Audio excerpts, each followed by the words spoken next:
Hello everyone, I'm back in Edinburgh and today was my first day back at work, and I've decided to walk home this evening because it's like 18 degrees, which for us is a bit of a heat wave here in Scotland, and I just felt like I really wanted to ground myself and connect with the earth and enjoy this absolutely beautiful evening. I hope you're all well. How are you doing? Obviously I was away last week in Spain and had the most restorative, beautiful time, but I'm also really happy to be home. I'm always grateful to come back to Edinburgh and also to get back into my routines. For me, routines and structure are really important and really helpful, particularly when it comes to my nervous system. Being someone that likes to be more in control than not, and knowing what's about to happen and being able to plan, it really helps having the structure of my work and my daily routines. So I'm definitely feeling quite settled. You may hear my voice is a bit croaky. The good old hay fever is back. Every spring and summer you hear my voice get worse and worse as I struggle with hay fever. So I'm back on very strong medication and pushing through. And if you're also someone who suffers with hay fever, you will know how unpleasant it can be and how debilitating it can be as well. But anyway, I'm coming on really to talk about a little bit about my day. So I was back at work today, and this is my day job in justice. I work in a very small specialist trauma-informed team, and I just had a few really powerful moments today that reminded me of the importance of the language we use when we speak to clients, how we express ourselves, the questions that we ask. The language in particular is so important. For me, it's important that it's invitational, that it's collaborative. At the same time, though, that it's really boundaried and clear, that questions can be asked, that when we answer things, we're sure about what we're answering. And if we don't have the answer, then we're able to say, actually, you know what, I'll come back to you, or we'll look into that. It's not too windy.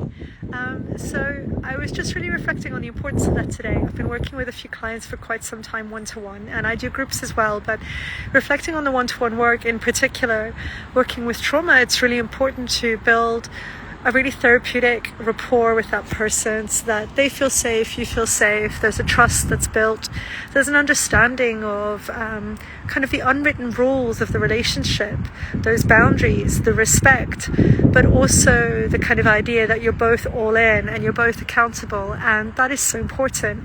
And I've noticed with clients that I've worked with for a really long time that it's really worth investing in them, and me taking the time to prepare for sessions, to be honest and authentic and accountable, to say if I'm also having a day where I'm not feeling myself, or to share examples as well of my own learning in my practice, which doesn't mean that of course I overshare or that I don't consider re-traumatization. I'm always having to remain professional, and I think this is something that often gets forgotten. As practitioners who are trauma-informed, we should always be careful not to overshare, to remain professional and have those boundaries, to maybe share experiences that may be helpful, that feel more neutral, where we've used resources that have worked, for example. So I often will share practices that I've used, like nervous system regulation practices, and when they've worked for me, or mindfulness. And this is really to empower clients so that they can try things out, and also to show them that you're human as well. But yeah, today was really more about talking about that language.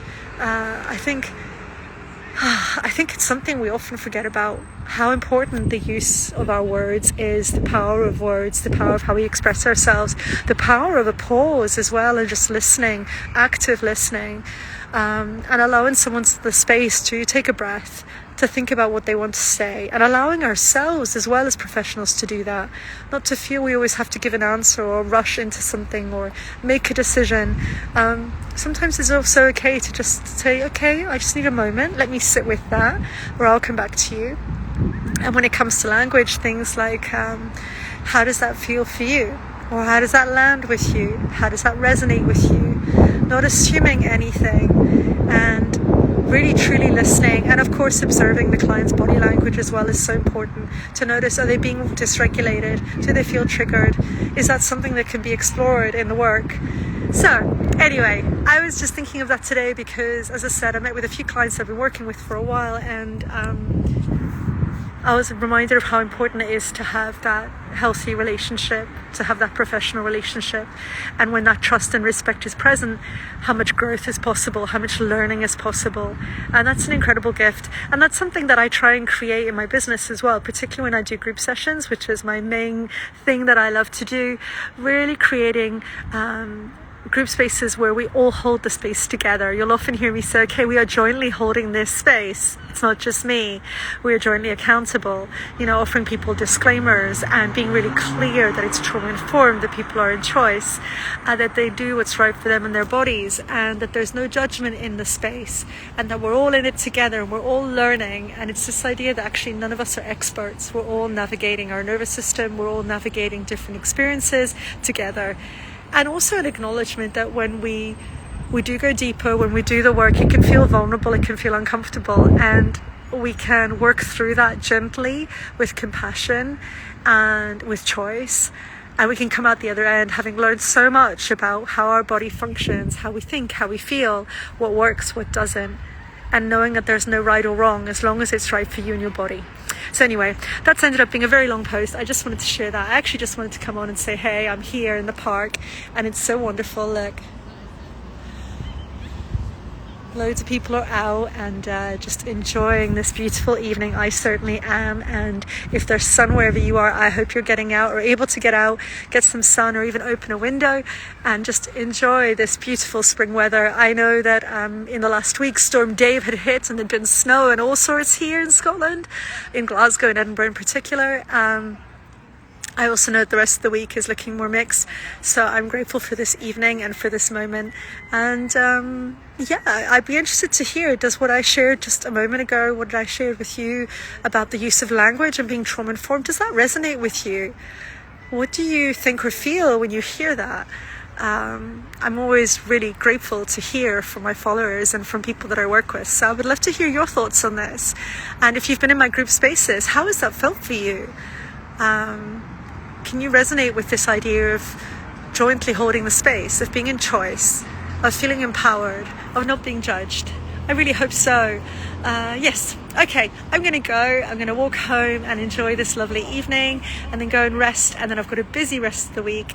I hope you're all well, whatever you're doing. And thank you for listening. For those of you that join me live, if you're watching this later, again, I'd love to hear your thoughts. And wishing you a beautiful, beautiful evening or morning or afternoon, wherever you are. From me, Corey, the face of Koa, and the podcast Koa Unplugged, here in the heart of Edinburgh in Scotland on the most beautiful, beautiful evening. And I'm just going to show you one more time.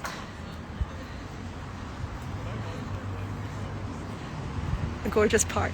Take care, everyone, and thank you for listening.